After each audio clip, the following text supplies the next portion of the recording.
皆さんごきげんよう、上川薫です。今回取り上げる話題はウクライナ情勢です。ロシア軍による本格的な侵攻が始まったのは2022年2月24日、それから3年が経ちました。当初、ロシア軍による本格的な侵攻にウクライナ軍は耐えられないだろうと見られたこの戦い。現在のところロシア軍はウクライナの20% の領土を占領しており、前線では今もなお激しい戦いが繰り広げられています。それと同時に政治外交上における激しい動きも起こっており、日々様々な関連情報が出ています。今回の動画では、アメリカのトランプ大統領の動きとともに、ドイツの選挙結果などにも触れることで、全体の理解を進めていきましょう。まずは、トランプ大統領がどのような見通しを持っているか、ホワイトハウスの報道官が停戦合意が近いとの見通しを示しています。アメリカホワイトハウスのレビット報道官は、トランプ大統領は2月中にもウクライナにおける戦争の終結に関する合意をロシア側と締結することが可能だと確信を抱いていると発言した。報道官は、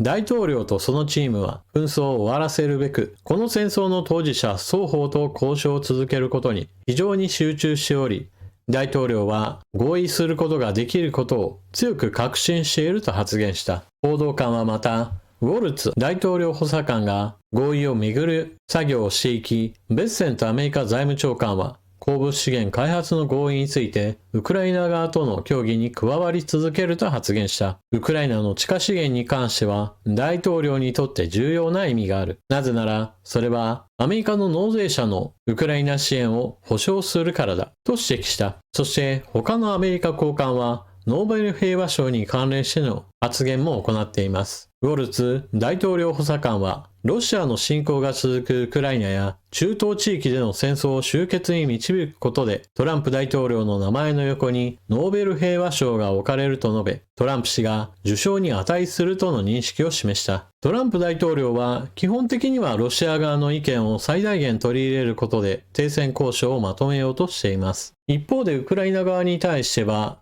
これから先の安全保障に関する話題は全くしない上で、ウクライナの地下資源をアメリカの権益として認めるよう迫っています。支援と同額の見返り要求、トランプ氏ウクライナに、ワシントン近郊で開かれた保守系集会、保守政治行動会議でトランプ大統領は演説し、ロシアのウクライナ侵攻開始3年の節目を前に、ウクライナに対してこれまでの支援と同額の見返りを要求した。同時に取引の合意にかなり近づいているとも述べた。トランプ大統領はウクライナ支援について、ヨーロッパは融資の形で与え、お金を取り戻した。アメリカはタダで与えた。愚かで無能なバイデン大統領がいたからだと主張。これは公平じゃない。支出に見合うものを出してもらいたい。レアアースでも石油でも何でもいいから欲しいとウクライナに言っていると述べた。トランプ氏はアメリカの支援額を約3500億ドルとしているが、政府機関やメディアによると、侵攻開始後に議会が計上した支援予算は約1830億ドルにとどまる。そして、ウクライナのゼレンスキー大統領は、これまでの支援に対して地下資源を求められていることに関して、今後が大事だという話をしています。そのため、ウクライナの NATO 加盟についても以下のような発言で理解を求めました。ゼレンスキー大統領、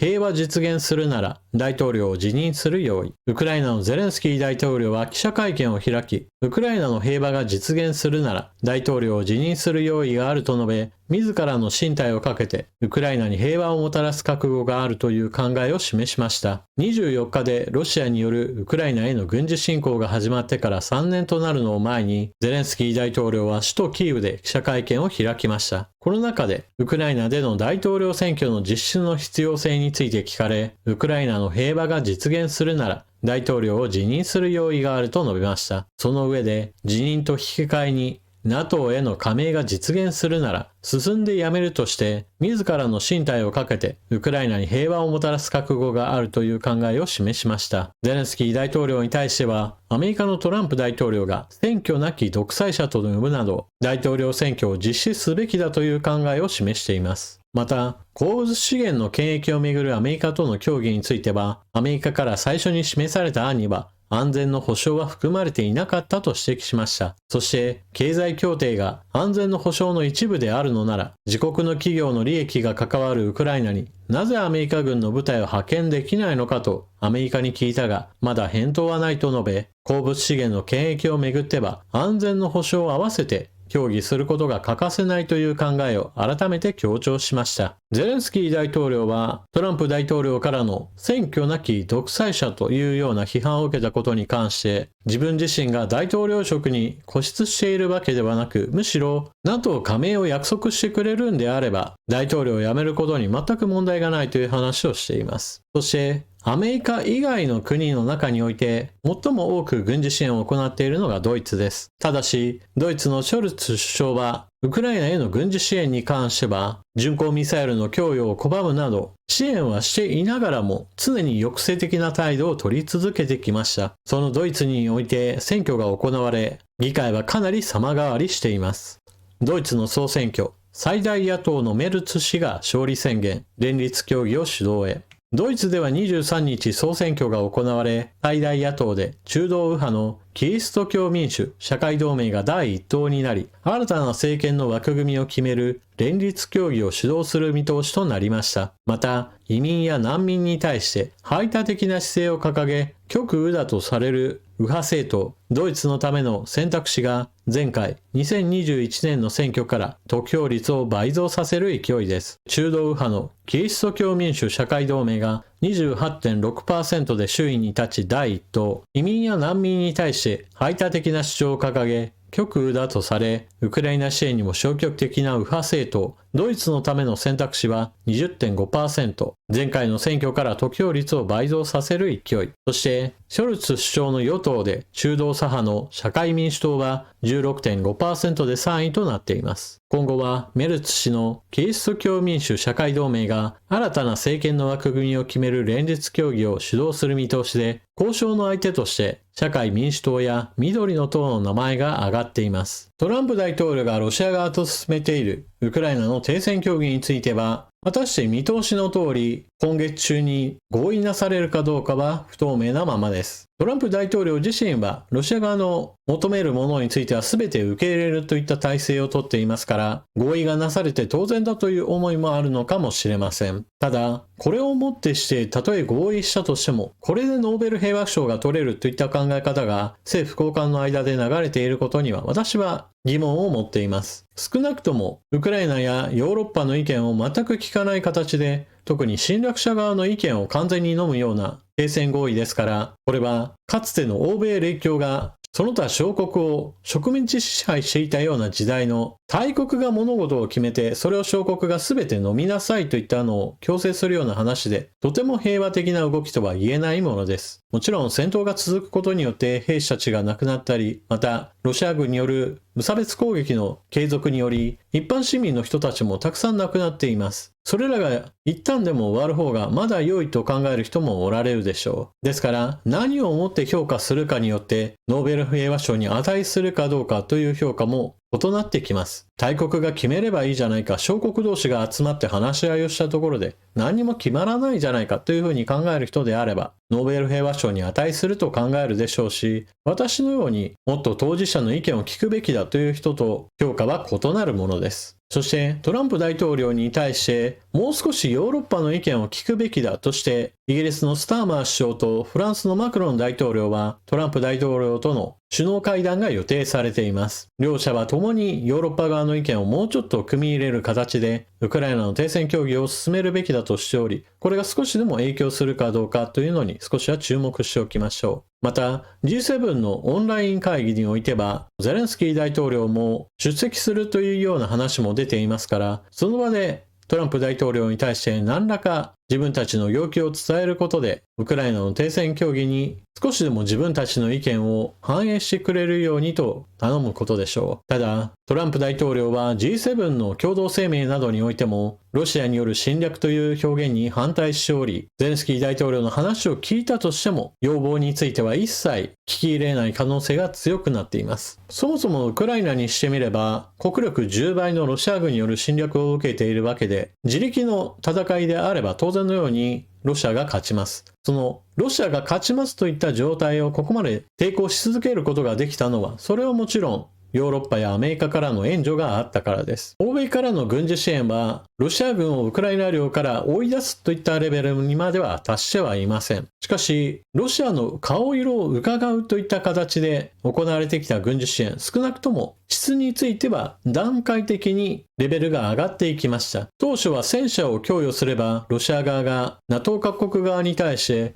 何らか軍事行動を起こすかもしれないなんていう話が言われているほどに、ロシアの核兵器による威嚇といったものがかなり効いていました。その後戦車も供与しましたし、巡航ミサイルも供与した。さらには戦闘機などについても供与したわけですが、少なくともロシアの核兵器による脅しといったものは苔脅しだったといったことは、今は現実として明らかになっています。ですから、今後ウクライナ情勢を見るときに、どのような選択肢が取れるかは、主には3つあります。今の調子で支援を続けることによって、ロシアに打撃を与え続けて、少なくとも攻勢に出る力を削いでいくといったことがまずあります。そして一方で、支援をやめることによって、ロシアにウクライナ侵略を成功させるといった道があります。現状この方向で話を進めると、ロシアはウクライナを占領することによってさらに軍事力を増大させることができます。兵器の質という面においては、かなり劣悪なものにはなるものの、現在のロシア軍は質ではなく量をもってして軍事力となすといった考え方を示しています。現在のウクライナ軍は80万人近くまで膨らんでおり、これを占領することによってロシア軍の兵力を単純に2倍化するといったことができるわけです。これはヨーロッパ全軍を集めたものよりも大きい規模になることもあり、人海戦術をもってして攻勢に出れば、アメリカ抜きの NATO であれば、ロシアによるヨーロッパ諸国に対する侵略は成功する危険性もあるわけです。ですが、そのようなことにならないようにするためにトランプ大統領が取っているのが、支援をやめた上で戦争をやめさせるという一時的な停戦の協議に入ったわけです。この場合だとトランプ大統領はまずウクライナ支援の支出をゼロにすることによってアメリカの国民に対してもうこれ以上アメリカのお金を使わないと訴えかけることができ、さらにはウクライナの地下資源をアメリカの権益として囲い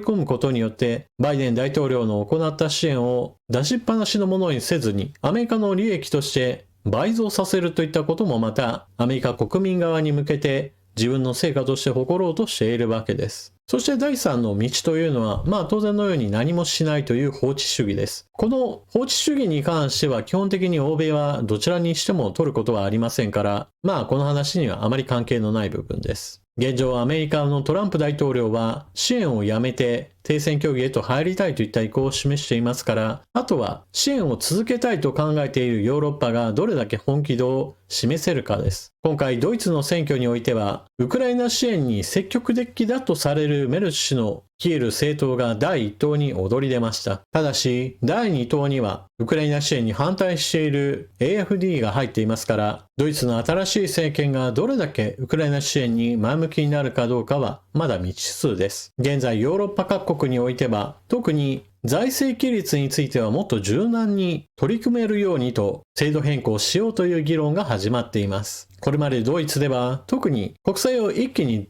大量に出すことによって緊急的な政策に取り組むといったことができないような体制になっていました。それはヨーロッパ全体においても似たようなもので、この取り組みを一旦外すか緩和するかして各国の防衛費を一気に増加させるであるとか、もしくはウクライナに対する融資枠をもっと大きなものにするといったこともまた議論の対象となっています。しかし議論というだけでは物事は進まないわけで、じゃあどのような形に話をまとめるかがこれからの注目すべきポイントとなります。そしてウクライナ情勢には全く影響力を持つことができていない日本ですが、安全保障環境の悪化というものは当然のようにアジア情勢にも大きな影響を与えます。ドイツの新しい政権ではメルシ氏が首相になるだろうと言われており、メルシ氏はドイツの脱アメリカの意向を示しています。トランプ大統領はヨーロッパ各国に対してアメリカの軍事兵器をもっともっと買えと言っていますが、ドイツの新しい政権は逆にアメリカ製兵器からの依存を脱却し、ヨーロッパの兵器産業をもう一度立て直すべきだという話をしています。一度戦争になれば他の国からの輸入に頼るっていうような態度は非常に脆いものです。防衛費を見直すことと同時に防衛産業に対してもどのような産業政策を持つか、日本もまたもっと見直しを進めるべきでしょう。なお、ドイツの選挙結果なのですが、この動画ではウクライナ情勢との絡みで、ウクライナに対して支援に積極的かどうかといったことをお話ししましたが、これはあくまでも選挙においては一部分にしか過ぎず、むしろドイツ国内においては全く別の論点で選挙が戦われました。まず第一に、ショルツ首相の政権与党が敗れて第3党に落ちた。この最大の理由は何といっても物価高と移民難民の受け入れ多すぎる問題です。ドイツ国内における物価高は非常に激しいものがあります。まず第一に、ウクライナ情勢との絡みもありますが、輸入エネルギー資源の価格が大幅に上昇したことにより、ありとあらゆるところで物価高の進行が発生してしまいました。少し前であれば、ロシアからパイプラインで天然ガスを大量に輸入し、この安いエネルギーを元にしてドイツ国内を回すことができていました。しかし、ロシアによるウクライナ侵攻に伴ってパイプラインでの輸入は停止し、より高い値段となる液化天然ガスの輸入などを進める必要が出ました。そしてドイツにおいては洋上風力発電といったものを非常に大規模に取り入れていたのですが、ヨーロッパにおける風向きが不安定な状態が続くこともあり、決して安定電源としての担保はなされていませんでした。そしてドイツの産業界にとって非常に重要な自動車業界。ヨーロッパは随分と前から電気自動車に向かって進んでいくべきだという方向性を示していました。ところが、ヨーロッパにおいてバッテリーメーカーが育つこともなく、中国のバッテリーメーカーが世界の市場の大半を占めるようとなり、電気自動車業界は中国製が非常に多くシェアを取るようになりました。ドイツは中国にも大量に車を輸出していた国ではあるのですが、現在ではその勢いは大幅に失われています。さらに、ドイツだけではなくヨーロッパの自動車メーカー全体が電気自動車に対して前向きになりすぎたこともあり、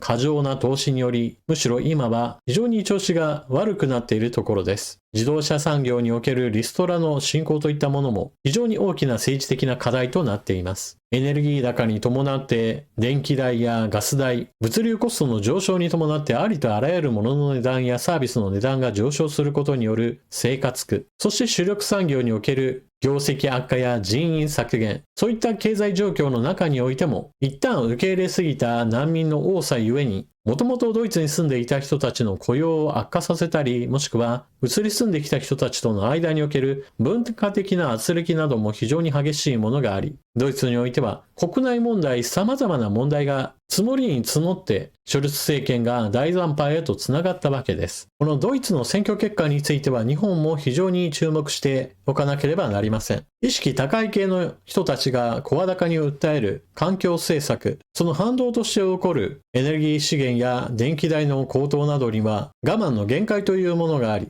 現実に多くの人たちの生活を苦しめるようなことにならないように考えを巡らせなければなりません。また、移民や難民を多く受け入れすぎるといった問題は、やり方を間違えればドイツのように、今だけではなく未来に向かっても何十年と先まで問題が続く、そういった負の遺産を残すこととなります。国際情勢を見るときには必ずこのように、その国における問題、日本においても同様のことが発生しないように気をつける必要があります。ウクライナ情勢に関しては、ウクライナだけを見るのではなく、取り巻く国々の動きも当然大きく影響します。世界の非常に遠いところで起こっている出来事だから関係ないではなく、遠いところで起こっていることでも非常に身近なところにまで影響するようなことが今地球上の様々な場所で起こっているのです。いずれ日本のアジア情勢の変化についても私は戦争が起こると思っています。もちろんこの予想というのが外れた方が良いわけですが、外れるためにもまた抑止力やもしくはことが起こった時の実践能力を得ておくといったこともまた必要なことだと私は思っています。ロシアによるウクライナ侵略、クリミア半島から数えればもう10年以上が経っているわけで、本格的な侵攻から見ても3年が経ちました。戦争は非現実ではなく、現実の出来事として日々続いていることをあなたはどのように思われるでしょうか。そしてそのことから日本がどう動くべきかをぜひとも考えてみてください。というわけで今回の動画はここまで。最後までご視聴いただきありがとうございました。それでは次の動画でまたお目にかかりましょう。またね。